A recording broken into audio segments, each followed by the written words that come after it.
অরিন, আপনাকে ধন্যবাদ। আপনি যেমনটা বলছিলেন যে আজকে কিন্তু এসএসসি এবং সমাননা পরীক্ষার ফলাফল প্রকাশের কথা রয়েছে। ইতিমধ্যেই মাননীয় প্রধানমন্ত্রীর কাছে শিক্ষামন্ত্রী রেজাল্টের সারসংখ্যা হস্তান্তর করেছেন। এরপরই হয়তোবা শিক্ষামন্ত্রী সংবাদ সম্মেলনের পরে হয়তোবা শিক্ষা প্রতিষ্ঠানগুলোতে সে রেজাল্ট প্রকাশিত করা হবে। আপনি জানেন যে এই বছরের এসএসসি পরীক্ষা শুরু হয়েছিল 15ই ফেব্রুয়ারি এবং শেষ হয়েছে মার্চের 12 তারিখ। এবছর প্রায় 20,24,000 পরীক্ষার্থী অংশগ্রহণ করেছিল। আপনি জানেন যে পরীক্ষা প্রকাশ হওয়ার একটা রেওয়াজ রয়েছে, 60 দিনের মধ্যেই পরীক্ষার ফলাফল প্রকাশ করতে হয়। এই বছর কিন্তু 60 দিনের মধ্যেই প্রকাশ করা হলো। আপনি জানেন যে এসএসসি পরীক্ষার যে এটি সব মানুষের একটা আগ্রহের জায়গা থেকে, কারণ এটি এমন একটি বোর্ড পরীক্ষা যেটা সারা দেশের মানুষ কিন্তু খুব আগ্রহ সহকারে এই রেজাল্টের জন্য প্রকাশ করে। যারা পরীক্ষার্থী দিয়েছিল, পরীক্ষার্থীরা যেমন টেনশনে থাকেন, একই সাথে ফ্যামিলি এবং শিক্ষক যারা আছেন তারাও কিন্তু খুব একটা হাই টেনশন করেন যে তাদের রেজাল্ট কি হবে। আপনি জানেন যে গত বছর 1,83,000 A+ পেয়েছিল। এই বছর মাননীয় প্রধানমন্ত্রী বলছেন যে প্রত্যেক বছরই কিন্তু শিক্ষার মান উন্নয়ন হচ্ছে, A+-এর সংখ্যা বাড়ছে। আপনি দেখতে পাচ্ছেন এই মুহূর্তে আছে আমরা রাজধানীর ঢাকা বিশ্ববিদ্যালয়ের উদয়ন স্কুলে। আপনি দেখতে পাচ্ছেন এখানকার যারা শিক্ষার্থী আছেন তারা কতটুকু আগ্রহ নিয়ে তারা তাদের উচ্ছ্বাস প্রকাশ করছেন। সবার কিন্তু একটাই প্রত্যাশা যে তাদের প্রত্যাশিত রেজাল্ট, ভালো রেজাল্ট করবে, বাবা মাকে যেমন স্যাটিসফাই করবে এবং তাদের শিক্ষক শিক্ষার্থী যারা তাদেরকে নিয়ে যারা আশা করে তারা তাদেরও প্রত্যাশা পূরণ করবেন, এমনটাই কিন্তু তাদের প্রত্যাশা।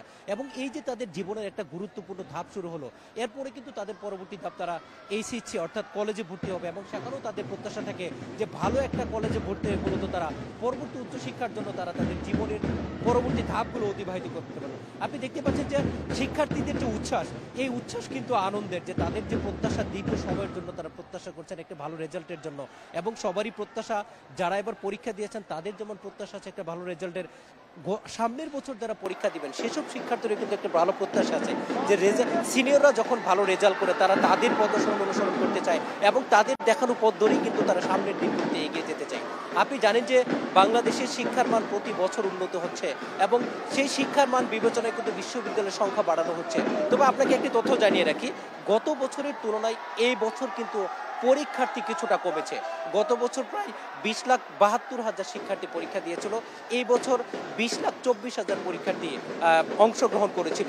এবং মার্চে যখন পরীক্ষা শেষ হয় তখন শিক্ষা মন্ত্রণালয় থেকে বলা হয়েছিল যে তারা 60 দিনের মধ্যে অর্থাৎ নির্ধারিত সময়ের মধ্যেই তারা তাদের রেজাল্ট প্রকাশ করবেন। এবং সেই প্রত্যাশা অনুযায়ী কিন্তু আজকে মাননীয় প্রধানমন্ত্রী তার সংবাদ সম্মেলনে বলেছেন যে করোনার পরবর্তীতে শিক্ষার্থীদের যে ধরনের একটা ক্ষতি হয়েছিল সেই ক্ষতি পুষিয়ে নেওয়ার জন্য শিক্ষা মন্ত্রণালয় এবং তার সরকার কিন্তু কাজ করে যাচ্ছে। শিক্ষার্থীদের আরও শিক্ষার মান কিভাবে উন্নয়ন করা যায় সেই বিষয়ে প্রধানমন্ত্রী কিন্তু তার সংবাদ সম্মেলনে বলেছেন যে 2041 অর্থাৎ উন্নত বাংলাদেশ গড়ার যে ভীষণ বাংলাদেশের রয়েছে বা বর্তমান সরকারের রয়েছে সেটির অগ্রযাত্রায় কিন্তু যারা কর্ণধার হবে তারা কিন্তু হচ্ছেন আজকের যারা শিক্ষার্থী, যারা এসএসসি বা এসএসসি পরীক্ষা দিবে তারাই কিন্তু, অর্থাৎ তাদেরকে নিয়েই কিন্তু দেশ স্বপ্ন দেখে যে তারা একটা সময় দেশের জন্য ভালো কিছু করবেন। আপনি দেখতে পাচ্ছেন শিক্ষার্থীরা অনেকেই এখানে এসেছেন এবং তারা কিন্তু তাদের অনুভূতি প্রকাশ করছেন এবং তাদের এই অনুভূতি রেজাল্ট যখন আসবে তখন হয়তো সেই অনুভূতিটা আরো বেশি ভালোভাবে প্রকাশ করবে। এবং রেজাল্ট যখন আসবে তখন তাদের সবারই হয়তো বা মন, অর্থাৎ কেউ কিন্তু অকৃতকার্য হতে চায় না, সবাই চায় তাদের কৃতকার্যতার মাধ্যমে কিন্তু একটা ভালো রেজাল্ট করতে। আপনি জানেন যে বাংলাদেশের শিক্ষার মান একটা সময় অনেক তলানিতে ছিল, কিন্তু ডে বাই ডে অর্থাৎ দিনের পর দিন কিন্তু শিক্ষার মান উন্নত হচ্ছে এবং শিক্ষার্থীরাও কিন্তু আগের যে অর্থাৎ আধুনিক যে শিক্ষা, এই আধুনিক শিক্ষা ব্যবস্থার মাধ্যমে কিন্তু তারা দিনের পর দিন এগিয়ে যাচ্ছে এবং তাদের প্রত্যাশা যে এই আধুনিক শিক্ষা ব্যবস্থা ভবিষ্যতে চলমান থাকবে এবং তারা ভবিষ্যতে বাংলাদেশের যে অবস্থান সেটা আরও এগিয়ে নেবেন এবং তারা বাংলাদেশের হয়ে সারা বিশ্বে তারা নেতৃত্ব দেবেন। এবং শিক্ষার যে ব্যবস্থা এটি কিন্তু অনেকটা আধুনিক হয়েছে এবং A+ কিন্তু দিনের পর দিন পাচ্ছে। তবে শিক্ষা বিশেষজ্ঞরা কিন্তু বলেছেন শুধু A+ দিয়ে যেন শিক্ষার মান বিবেচনা না করা হয়, শিক্ষার্থীদের যেন গুণমান যেটা অর্থাৎ শিক্ষার্থীদের দক্ষতা সেটিও যেন বিবেচনা করা হয়। এবং ইতিমধ্যে ফলাফল প্রকাশিত হয়েছে এবং আপনি দেখতে পাচ্ছেন শিক্ষার্থীদের উচ্ছ্বাস এবং সেই উচ্ছ্বাস কিন্তু সেই ফল পাওয়ার, এই উচ্ছ্বাস কিন্তু দীর্ঘ সময় যে তাদের প্রতীক্ষা ছিল একটি ভালো রেজাল্টের, সেই ভালো রেজাল্টের কিন্তু আমরা শিক্ষার্থীদের যে ধরনের উচ্ছ্বাস বা অনুভূতি সেটা আপনি দেখতে পাচ্ছেন এবং তাদের যে রেজাল্ট, এই রেজাল্ট প্রকাশিত হওয়ার পর যে শিক্ষার্থীদের অনুভূতি আমরা কিন্তু সেটি একটু পরে জানতে পারবো যে শিক্ষার্থীদের কাছ থেকে। এখনো অনেক প্রতিষ্ঠানে রেজাল্ট এখনো এসে পৌঁছায়নি, যার ফলে কিন্তু অনেক কিছু জানা সম্ভব হচ্ছে না। তবে শিক্ষা বোর্ডের প্রকাশিত রেজাল্ট অনুযায়ী এই বছর অর্থাৎ রেজাল্ট যেটি ইতিমধ্যে প্রকাশিত হয়েছে সেই প্রত্যাশা সবারই যে সবার ভালো রেজাল্ট হবে এবং সবাই তাদের সেই প্রত্যাশিত স্বপ্নটি পূরণ করবে। এবং আমরা যদি একটু শুনি যে তাদের অনুভূতিটা, যে আপনার আমাদের রেজাল্ট আমাদের মনের মতোই ভালো হয়েছে, আমরা অনেক খুশি, আমরা সবাই জিপিএ 5 পেয়েছি আলহামদুলিল্লাহ। আমাদের রেজাল্ট একদম আমাদের ইচ্ছা মতোই হয়েছে, সবাই মোটামুটি জিপিএ 5 পেয়েছি। আমাদের অনুভূতি আসলে খুবই ভালো, আমরা মানে যেরকম ফল আশা করেছিলাম সেরকম আসলে ভালোই পেয়েছি আলহামদুলিল্লাহ। সব মিলে খুব ভালো লাগছে, সবাই খুব ভালো, অনেক ভালো। জি জি, আচ্ছা আপনার অনুভূতিটা একটু বলেন। আমার অনুভূতি জিপে মানে রেজাল্ট নিয়ে খুবই ভালো, আমরা অনেক কষ্ট করেছি রেজাল্টের জন্য, সবাই মানে রেজাল্ট ভালো করে এখন আমাদের খুবই ভালো লাগছে। জি, আমরা আপনি দেখতে পাচ্ছিলেন যে শিক্ষার্থীরা কিন্তু অনুভূতি প্রকাশ করছে। আমরা দেখছিলাম যে শিক্ষার্থীদের রেজাল্ট পাওয়ার পর তাদের যে অনুভূতি, সেই অনুভূতি কিন্তু অনেক আনন্দের, এবং তারা যে সময়টা দীর্ঘ সময় যে পরিশ্রম করেছেন, এই পরিশ্রম কিন্তু তাদের সফল হয়েছে, এবং তাদের সেই পরিশ্রমের যে ফলাফলের জন্য তারা অপেক্ষা করছিলেন, সেই প্রত্যাশিত ফলাফল কিন্তু তারা পেয়েছেন। এবং আমরা যদি এখানকার প্রধান শিক্ষকের সাথে কথা বলি যে তার শিক্ষার্থীরা কেমন রেজাল্ট করলো, ম্যাডাম তাদেরকে কিভাবে বলতো, ম্যাডাম আপনার শিক্ষার্থীদের? আমি আসলে ভীষণ খুশি, এই প্রথম কোভিডের পরে কিন্তু তারা ফুল সিলেবাসে পরীক্ষা দিয়েছে, আমার 100% পাস করেছে তারা, এবং 278 জনের মধ্যে 162 জন জিপিএ 5 পেয়েছে। আমি মনে করি যে অবস্থায় তারা এই পরীক্ষায় বসেছে সেই তুলনায় রেজাল্ট অনেক অনেক ভালো। আমি ভীষণ খুশি, এবং অভিভাবকদের, শিক্ষার্থীদের তাদের অভিনন্দন জানাচ্ছি, ভবিষ্যতে তারা আরো ভালো করবে। জি, আপনি শুনছিলেন এখানকার প্রধান শিক্ষক বলছিলেন যে তারা যে ধরনের শিক্ষার্থীকে যতটুকু যত্ন সহকারে পড়ানো যায় সেইটুকুই কিন্তু তারা করেছেন, এবং শিক্ষক শিক্ষার্থীরা যারা আছেন সবাই কিন্তু খুশি। আপনাদের অনেক ভালো লাগছে, আমরা জিপিএ 5 পেয়ে অনেক খুশি। জিপিএ 5 পেয়েছি, যা আশা করেছি তাই পেয়েছি, অনেক ভালো লাগতেছে, অনেক ভালো লাগছে। আপনি দেখতে পাচ্ছেন যে তারা ঢোল ডাকর পিটিয়ে কিন্তু তাদের অনুভূতি প্রকাশ করছেন, এবং তাদের যে অনুভূতি সেটা আপনি দেখতেই পাচ্ছেন যে সবাই মানে নিজেদের অনুভূতি প্রকাশ শুধুমাত্র হেসে খেলে নয়, তারা কিন্তু বিভিন্ন ঢোল এবং তবলা বাজে, অর্থাৎ তারা তাদের অনুভূতি প্রকাশ করছেন।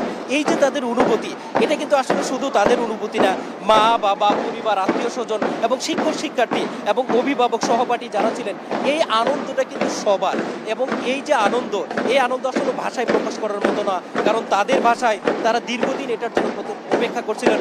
এই পরীক্ষা দেওয়ার মাঝখানে যে 60টি দিন ছিল, এই 60টি দিন তাদের জন্য খুবই খুবই উদ্বেগের ছিল, কিন্তু অবশেষে সে উদ্বেগের অবসান ঘটিয়ে তাদের যে প্রত্যাশিত রেজাল্ট, যারা জিপিএ 5 পেয়েছেন, যারা উত্তীর্ণ হয়েছেন, সেটাই কিন্তু তাদের অনুভূতি। আসলে তাদের অনুভূতি এক কথায় বলার মতো না। তারা যেটা বলছেন, এতদিন এই দিনটার জন্যই তারা অপেক্ষা করছিলেন। আপনি জানেন যে 20 লাখ ছেলে মেয়ে যারা পরীক্ষা দিয়েছে, যারা A+ পায়, তাদের অনুভূতিটা একটু অন্যরকম থাকে, এবং তাদের অনুভূতি কিন্তু তারা সেভাবেই প্রকাশ করছেন। আমরা সকাল থেকে এই স্কুলে ছিলাম, এবং সকাল থেকে কিন্তু শিক্ষার্থীরা আস্তে আস্তে তারা রেজাল্ট প্রকাশের জন্য, রেজাল্ট শোনার জন্য প্রতিষ্ঠানে আসতে থাকেন, এবং আসার পরে মূলত তারা তাদের অনুভূতি কিন্তু প্রকাশ করতে থাকেন। সবাই আপনি দেখতে পাচ্ছেন যে প্রত্যেক শিক্ষার্থী কিন্তু তারা নেচে গেয়ে এবং উচ্ছ্বাসের সাথে তারা তাদের অনুভূতি প্রকাশ করছেন।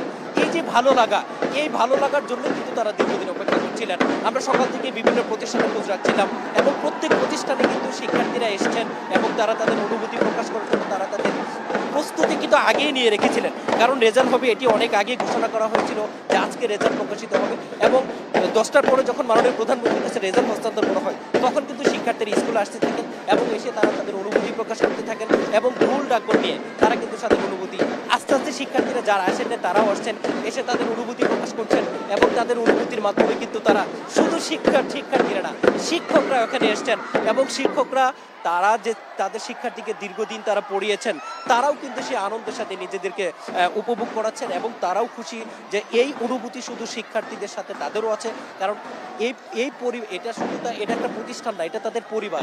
এই পরিবারটিকে তারা কিন্তু নিজের সন্তানের মধ্যে দেখেন, এবং সেভাবেই তারা গাইড করেন, এবং এই যে দীর্ঘ সময়ের প্রতীক্ষার যে ফলাফল, এর সাথে কিন্তু তাদেরকে খুব আনন্দিত দিচ্ছে, এবং যারা পরবর্তী বছর পরীক্ষা দিবে তারাও কিন্তু এদের কাছ থেকে এক ধরনের উৎসাহ উদ্দীপনা নিচ্ছেন যে আগামীতে তারাও এই দিনটা সাক্ষী হতে চান, এবং একটা সময় আসবে যখন সামনের বছর অর্থাৎ 25 সালে যখন তারা এসএসসি পরীক্ষা দেবেন এমন একটা দিন কিন্তু তাদের কাছেও আসবে। আপনি দেখতেই পাচ্ছেন যে তাদের অনুভূতি প্রকাশের ইয়েটা যদি দেখেন, আসলে তারা এখন যে তারা ফিরে গেছেন তাদের বাল্যকালে, এই সময় এখন অনুভূতি প্রকাশ করার সময়, এখন আনন্দ প্রকাশ করার, এভাবেই কিন্তু তারা তাদের অনুভূতি এবং আনন্দ প্রকাশ করছেন। শিক্ষার্থীরা আস্তে আস্তে আরও আসবেন, আরও আসলে হয়তো তাদের অনুভূতি প্রকাশের গতি আরও বাড়বে এবং এখান থেকে এই প্রতিষ্ঠান থেকে প্রায় 300 শিক্ষার্থী পরীক্ষা দিয়েছে মানবিক, বাণিজ্য এবং আপনার হচ্ছে বিজ্ঞান শাখা থেকে, এবং সবাই দেখতে পাচ্ছেন যে মেয়েরা তারা তাদের অনুভূতি প্রকাশ করছে। আমরা যদি শিক্ষার্থীদের সাথে আরো কথা বলি যে তারা তাদের অনুভূতিটা কিভাবে প্রকাশ করছে। আমরা আমাদের সিনিয়রদের A+ পাওয়ার জন্য, তারা A+ পেয়েছে তাই আমরা এখানে তাদের আনন্দে উৎসবে যোগদান করেছি এবং আমরাও চাই যে আমরা লাস্ট ব্যাচ এসএসসি, তো আমরাও চাই যাতে আমরাও সামনের বছর A+ পাই এবং আমাদের জন্য আমাদের জুনিয়ররা যাতে এরকম আয়োজন করে। যে আপনি শুনছিলেন যে তাদের অনুভূতি তারা প্রকাশ করছিল, কিন্তু সেই আপনি আরো দেখতে পাচ্ছেন যে অনেকেই কিন্তু বিভিন্নভাবে তারা তাদের অনুভূতি প্রকাশ করছেন। আমরা যদি আরেকটু শুনি যে আপনি একটু বলেন। খুবই ভালো লাগছে, নিজের আশার মতো রেজাল্ট পেয়েছি। জি, আপনি শুনছিলেন যে তারা তাদের অনুভূতি প্রকাশ করছে। আমরা যদি একটু শিক্ষকদের কাছ থেকে শুনি যে এখানকার যারা শিক্ষক আছেন, যারা তাদেরকে পড়িয়েছিলেন, আমরা সেই শিক্ষকদের একটু অনুভূতি শুনবো। স্যার আপনার ধন্যবাদ। আসলে আমরা আমাদের বাচ্চাদেরকে অনেকভাবে তাদের যাতে তারা সুন্দরভাবে রেজাল্ট ভালো করতে পারে, আরেকটা জিনিস সবসময় মনে রাখা দরকার, এটা কিন্তু করোনার পরে ফুল সিলেবাসে পরীক্ষা দিয়েছে, এদের উপরে কিন্তু সাংঘাতিক একটা চাপ ছিল। আমরা প্রচণ্ড খুশি এবারের ব্যাচটা নিয়ে, কারণ আমরা অনেক টেনশনে ছিলাম যে আমাদের ফুল সিলেবাস প্রথম যাচ্ছে, এরা যেন সব সম্পূর্ণভাবে পাস করতে পারে। জি, আপনি শুনছিলেন যে তারা তাদের অনুভূতি, শিক্ষকদেরও কিন্তু অনুভূতি অনেক সুন্দর এবং আমরা হচ্ছে দেখেন মিষ্টি খাওয়ানোর একটা শিক্ষক শিক্ষার্থীরা এক একজন মিষ্টি খাওয়াচ্ছেন। এখন পর্যন্ত যে অনুভূতি আসলে শিক্ষার্থীদের, সেটাই হচ্ছে তাদের অনুভূতি অসাধারণ ছিল এবং তারা নেচে গিয়ে তারা তাদের অনুভূতি প্রকাশ করছে। আপনি দেখতে পাচ্ছেন আমার পেছনে কিন্তু সমস্ত শিক্ষার্থীরা দাঁড়িয়েছে এবং তারা তাদের অনুভূতি প্রকাশ করছে। তবে এই আনন্দ ভালো লাগার, এই আনন্দ সবার A+ পাওয়ার এবং ভালো রেজাল্ট করার। এই ছিল রাজধানীর উদয়ন স্কুল থেকে আমার কাছে আজকের রেজাল্ট সম্পর্কিত এবং শিক্ষার্থীদের উচ্ছ্বাসের সর্বশেষ খবর। মাজহার, আপনাকে ধন্যবাদ। দর্শক, আপনারা দেখছিলেন ফ্রুটিকা এসএসসি ফলাফল 2024।